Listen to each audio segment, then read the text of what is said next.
आत्म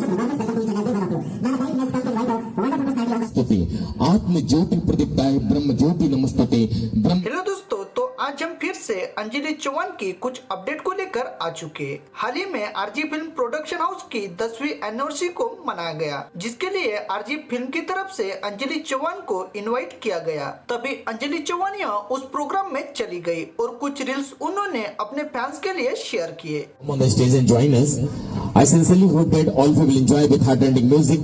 लखनऊ के इस प्रोडक्शन हाउस में इनवाइट करने की वजह से आज अंजलि चौहान बहुत ज्यादा खुश है। आज अंजलि अपने काबिलियत की वजह से बड़े बड़े सुपरस्टार के साथ में मिल चुकी है और ये इसके लिए फिर से बहुत बड़ा अचीवमेंट मिल चुका है। ये गरीब घर की लड़की आज आसमान को छू चुकी है। आज ये अपने मेहनत के दम पर और आप सभी के सपोर्ट की वजह से मिलियन में फैन फॉलोइंग को हासिल कर चुकी है। इसी के साथ में अंजलि चौहान के फैंस के लिए बहुत बड़ी खबर निकल कर आ चुकी है कि आरजे फिल्म प्रोडक्शन के साथ मिलकर अंजलि चौहान अपने फैंस के लिए बहुत बड़ा सरप्राइज लेकर आने वाली है। आरजे फिल्म प्रोडक्शन के 10वें एनिवर्सरी पर अंजलि चौहान का लुक आपको कैसा लगा और आपको अंजलि चौहान के डांस वीडियो कैसे लगते हैं, ये हमारे कमेंट्स बॉक्स में जरूर बताएं। अगर आप अंजलि चौहान के फैन हो तो हमारे इस वीडियो को लाइक कीजिए और इसी तरह लेटेस्ट अपडेट पाने के लिए हमारे चैनल को सब्सक्राइब जरूर करें। धन्यवाद।